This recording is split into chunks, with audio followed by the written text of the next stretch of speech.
Right now, a verdict is handed down in the case of an Indiana truck driver who crashed into a bus packed with kids.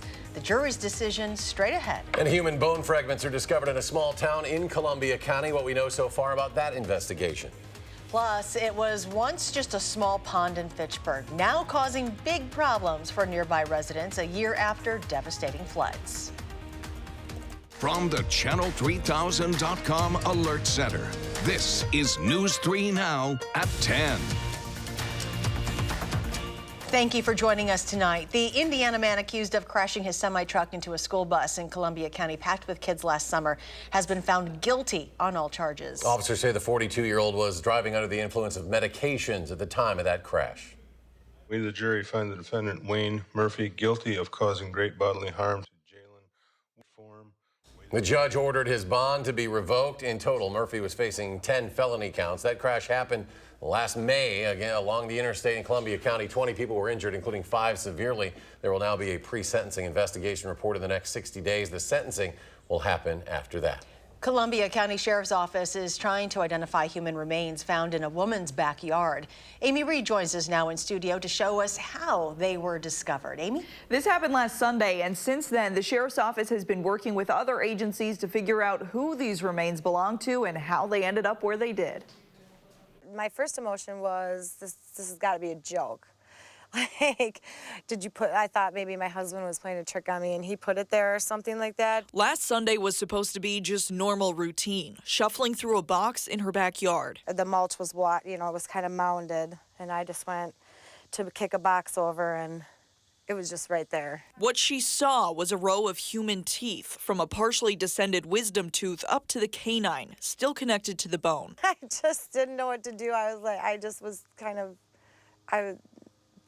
wasn't understanding, so I literally cried like, oh my gosh, this is not for real, She called police, who brought a canine to search the rest of the yard and a nearby construction site. They didn't find anything more, but while the investigation is ongoing, the Sheriff's Office wants to keep the locations withheld. The Sheriff's Office also mentioned a continued effort to locate the body of Beth Coots, who went missing in July 2000.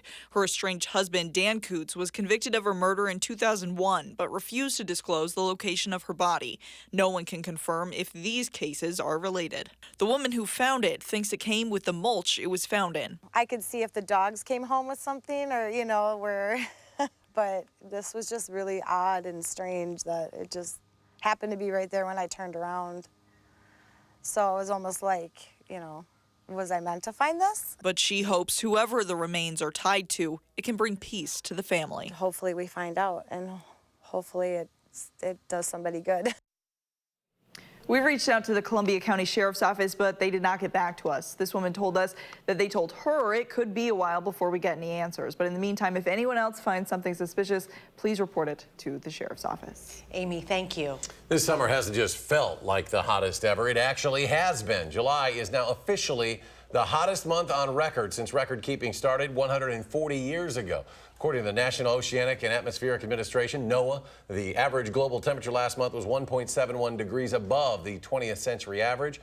It follows the hottest June ever recorded, marking one of the hottest summers in recent history. In an effort to reduce the impacts of climate change, local officials within Dane County created 4 groups today that will collaborate ideas. Madison Mayor Satya Rhodes Conway, Dane County Executive Joe Parisi announced the Sustainability Leaders Collaborative, which aims to advance clean, green energy programs for Dane County, each group with a specific environmental focus. The groups include solar development, renewable fuel usage for municipal fleets, energy efficiency and sustainability for facilities, and green infrastructure to manage runoff from heavy rainstorms. Let's get a look at our forecast now. Here's Chief Meteorologist Gary Canaldi.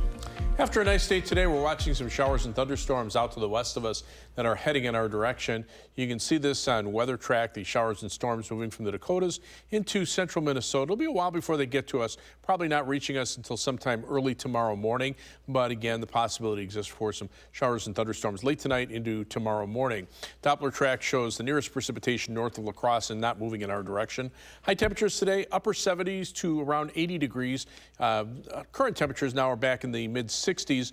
The dew point temperatures are in the upper 50s. Out to the west, they're in the lower 60s. So the atmosphere is starting to become a little more humid. By tomorrow morning, we'll see some showers and thunderstorms. Then we'll turn partly sunny tomorrow afternoon with a high temperature of 78 degrees. That's your News 3 Now First Alert forecast. A flooding Fitchburg Lake is destroying residential property, farmland, and even a bike trail. People around the area call it a living nightmare. Gabriella Becerra shares how residents affected are simply looking for a solution here. Gabby? Last summer during the historic rainfall, Lake Barney overflowed for the first time since the 1950s, according to the city of Fitchburg. Today, nearby residents are still struggling to keep water from entering their homes and farmland. When Tom Thayer bought his property, we moved here in 1985. Water wasn't a concern. We had to basically ring our entire house and outbuildings to prevent the water. But now an around-the-clock system works to keep water away from his house. We've managed to put the barriers up to protect the house, protect the outbuildings, and keep everything dry, but there's a cost to maintaining them. Both physically. The system works great, but there's a maintenance issue. Basically, every morning I do my pump walk. And financially. Thayer says he already put $60,000 into protecting what is left of his property. We have a property that's virtually unsaleable because of the flooding. John Brown would say the same about his home. If we ever go to sell the house, it's taken the value of the house right down. Brown filled in over 3 feet of his basement because he couldn't keep the water out with 2 pumps. We can't pump it because you can't put drain tile in, and we had no other choice. So I tried it, and it works. There are multiple municipalities involved because of the location. The lake is in the city of Fitchburg, and Claudia Guy says many projects have been identified to improve flooding concerns. The Village of Oregon is looking to move a section of the Oregon Rotary Trail because of flooding. That's a good many gallons of water coming down through there. Jeff Rao said off camera that this has been an ongoing matter for over a year, but hopefully they see improvement over time. Chairperson Wayne Ace says the flooding from Lake Barney is not a problem for the town of Oregon. If you want to come this way. John Brown would disagree. I mean, he better come and look at my house and better talk to me because I have a problem. These homeowners are simply looking for a solution before winter comes. As I said, our biggest fear, because that's when the ground's frozen, and if we get a major rain event or even major snow event, that melts fast, but mainly a major rain event on frozen ground, everything in this, as far as you can see, flows right back here to the Lake Barney marsh area. The people I talked to say although the situation isn't getting worse, it's also not getting much better. They are hoping the governments can come up with a long-term solution. The Dane County Sheriff's Office is investigating reports of racist flyers being found around Dane County. We've blurred the message written on the flyers to not spread any more hatred than what's already going around. The flyers have been found along North Fair Oaks Avenue, the town of Blooming Grove, Cottage Grove, and Albion. If you see these flyers in your neighborhood or have any information on who may be distributing them, you're asked to contact your local law enforcement. A 19-year-old Wisconsin soldier killed during the Korean War nearly 70 years ago will be buried in his hometown this weekend. The remains of U.S. Army Private Edward Buster Morrison arrived in Ashland last night. He was killed in action on July 6, 1950. His remains were discovered in 1951 and were just positively identified in May. The man who opened fire on a crowded bar in Dayton, Ohio, had cocaine in his system. The county coroner says anti-anxiety medication and alcohol were also found in his system. The shooter, who was wearing a bulletproof vest, was shot at least 24 times by police. Governor Tony Evers and Democrats are calling for lawmakers to take up gun control measures, but Republican leaders say that is unlikely to happen. Democrats introduced a bill today that would expand background checks on gun sales. Time to stop waiting for permission from the NRA. Enough is enough, folks. This is a moderate proposal, folks. Republican leaders say they don't support universal background checks, but do want to expand mental health resources. The bill introduced today would require background checks on handgun purchases with some exceptions, including sales to a firearm dealer, police officer, or member of the military, or antique guns and those given as gifts to family. Former Colorado Governor John Hickenlooper is dropping out of the race for the White House. He announced the end of his bid in an online video. Hickenlooper announced his candidacy in March, but has struggled to gain much support. He didn't say what he plans to do in the future, but says he's giving a potential run for Senate a serious thought. A woman is facing charges after an explosion sent several emergency officials to the hospital in Ontario, Canada today. Police say a ruptured gas line caused the explosion. A car driven by a 23-year-old woman who is believed to have been impaired was going the wrong way down a road when it drove into a house, severing a gas line. The crash sparked the blast and the fire damaged at least 7 homes.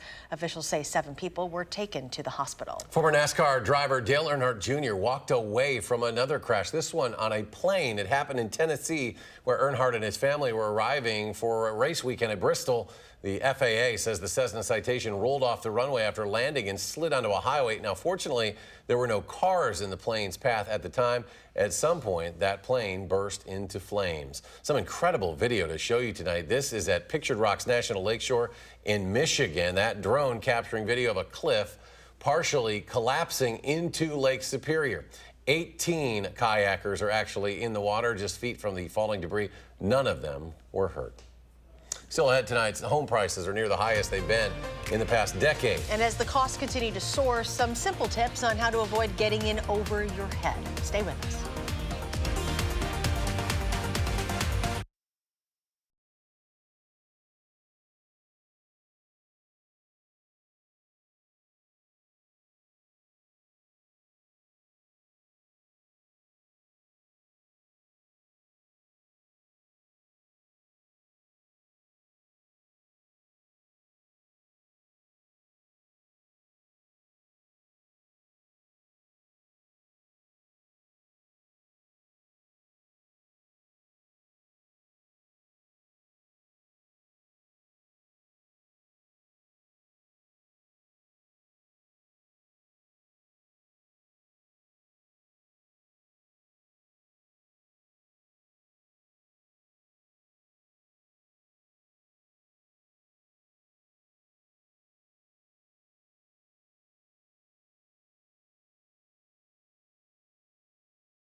It can be tough to make ends meet for many Americans, and a recent survey has found that on average, 59% of adults live paycheck to paycheck. The survey, conducted by Charles Schwab, nearly half of participants say they carry credit card debt and struggle to keep up with the payments. Only 38% of people surveyed said they have an emergency fund. Home prices are near the highest they have been in the past decade, which means if you are house hunting, keeping things affordable is very difficult to do. But Consumer Report says take care not to get in over your head and has some suggestions to help you avoid the debt trap. Here's Josh Sprider.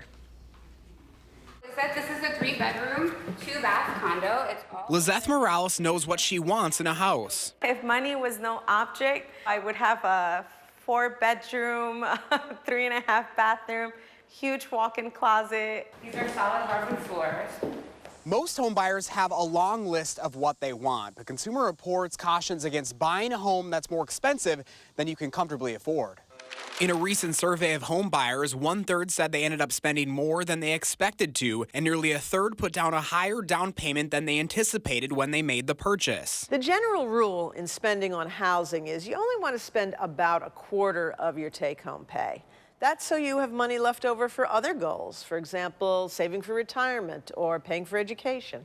Toby Stanger of Consumer Reports says to avoid overextending yourself, start by putting 20% down. It not only means you're going to have a lower mortgage, it also helps you avoid private mortgage insurance. That's a lot of money to save. Also, be sure to put money aside for improvements, repairs, or unexpected budget busters. So you have cash on hand, a lower monthly nut.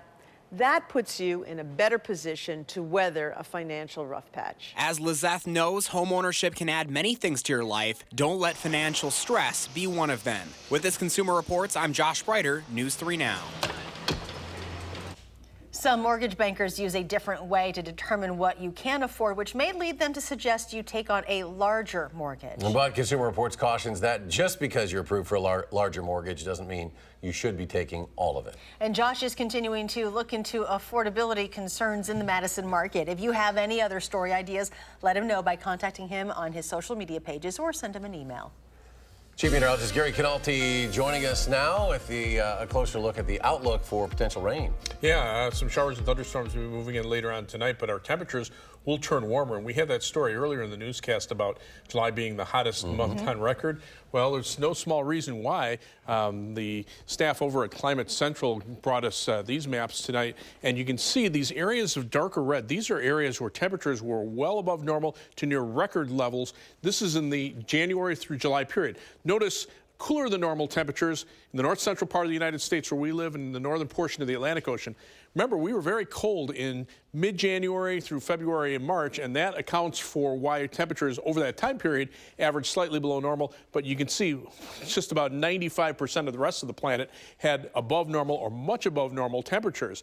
And compared to the last 5 years, this is going to be one of the hottest 5 years on record. This is the baseline where before the Industrial Revolution where temperatures were, and now you can see that these temperatures are running a good degree to almost a degree and a half above that. 2019 right now running about 1.25 degrees above normal, only halfway through the year. And compared to, if you look back at the weather records for Madison itself, and you take a look at the record high temperatures compared to the record low temperatures that were set over each of the decades, notice in the 60s and 70s, cold temperature records dominated because we had some very cold winters there. But notice as we get into the 2000s, above the hotter than normal temperature, or the high temperature records were much higher or more prevalent than the low temperature records. In fact, in the 2010s, we've seen about 80% of all of the temperature records here in Madison high temperatures rather than low temperatures. Now tonight, things pretty quiet across southern Wisconsin. To the west, though, you can see some showers and thunderstorms moving to the east-southeast. They're not expected to be severe, but they'll reach us late tonight into tomorrow morning. We could see some more thunderstorms on Saturday, especially late Saturday afternoon and Saturday night. Storm Prediction Center already has southwestern Wisconsin under a marginal risk of severe thunderstorms where some gusty winds and hail in the stronger storms. Rainfall amounts probably through Sunday around a ½ inch of rain, but there'll be amounts of 1 to 2 inches in the heavier thunderstorms. They'll just be spotty in nature. Time-lapse of the Queen Bee Radio Skycam in Platteville shows how the skies started out clear this morning. Some fair weather cumulus clouds popped up and then just hazy sunshine as we headed through the evening hours. The WISC Skycam shows bright sunshine this morning. Then those fair weather cumulus clouds pop up in the afternoon and they kind of died down as we approach sunset. As we look at the live view from the Edgewater Skycam in downtown Madison, pretty quiet out there tonight. Our high temperature for Madison, about average for this time of year, 79 degrees. The normal high is 80. The low low 55, just a little bit below normal. And right now our temperature is 65 with mostly clear skies. The humidity at 75%. Dew point temperature has crept up into the upper 50s. So for tonight, look for skies to turn mostly cloudy. We could see some showers and thunderstorms by morning with a low temperature of 60. Then tomorrow morning, showers and thunderstorms will give way to some sunshine in the afternoon. High temperature topping out at 78 degrees. Future track shows the shower and thunderstorm chances coming in late tonight into tomorrow morning. By later tomorrow afternoon, skies start to clear out. Should be quiet for tomorrow night. And then much of the day Saturday, I think, will be dry before showers and storms arrive either late in the afternoon, more likely Saturday night into Sunday. And again, those rainfall amounts probably about a third to a half inch of rain, but some spots picking up over an inch in the heavier thunderstorms. Temperatures, though, definitely on the uptick for next week. Look for high temperatures generally in the mid-80s. There'll be some thunderstorm chances from Monday night into Tuesday and then toward the end of the week. But you can see summer is not over yet here in Madison. Certainly not. We don't want it to be either, not just yet. Yeah. Right, Gary, thanks. The end zone, a little elusive for the Packers' first-team offense. Kevin will have your highlights from preseason game number 2. That's next.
Aaron Rodgers in street clothes for the second game of the preseason. Back tightness. The team sitting him as a precautionary measure against Baltimore. Running back Aaron Jones sat with a hamstring, but the rest of the first-string offense in uniform against the Ravens.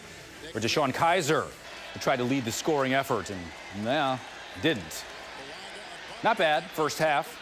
Geronimo Allison, 22 yards, but the Packers couldn't find the end zone. That led to a field goal. Ravens led 13-6 at the half. Second half, Dexter Williams trying to get a spot on the roster. It's not helping.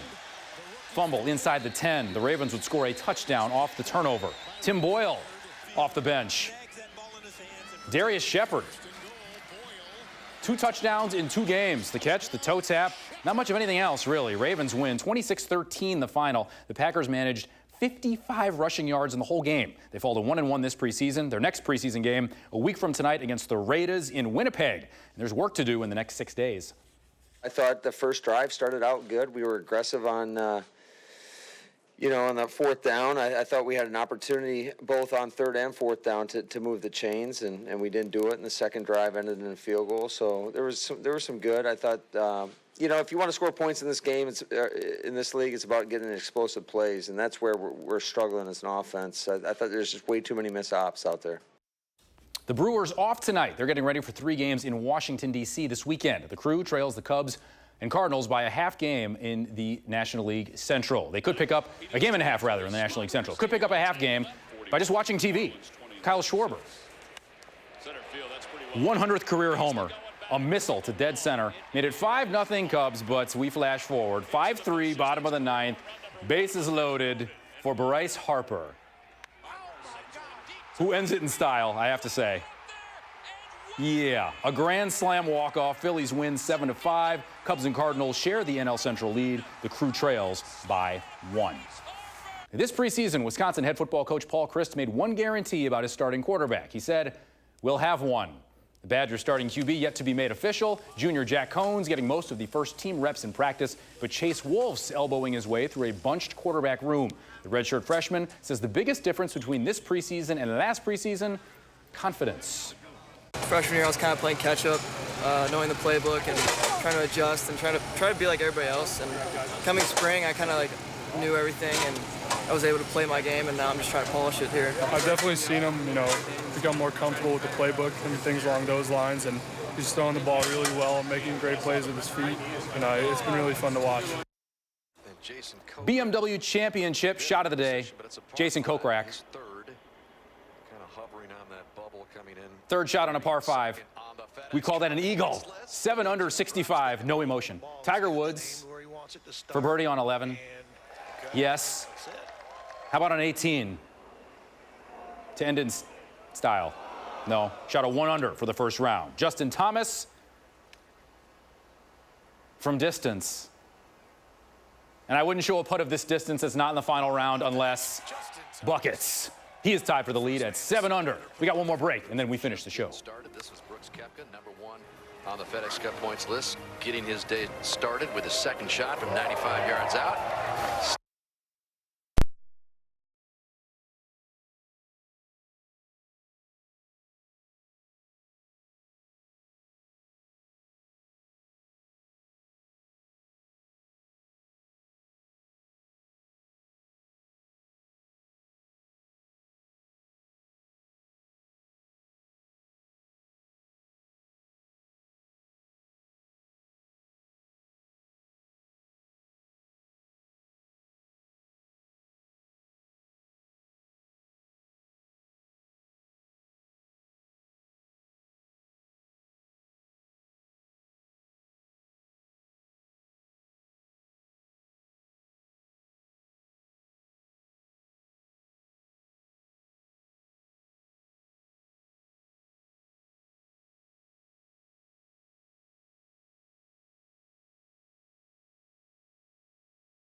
Gary's here with a final check of your forecast. Watching some showers and thunderstorms in Minnesota heading in our direction. They'll be here late tonight into tomorrow morning. Nothing imminent, though, probably after about 3 to maybe 5 o'clock in the morning. Temperatures right now pretty comfortable, mid-60s. Dew-point temperatures starting to come up a little bit. It'll turn more humid this weekend.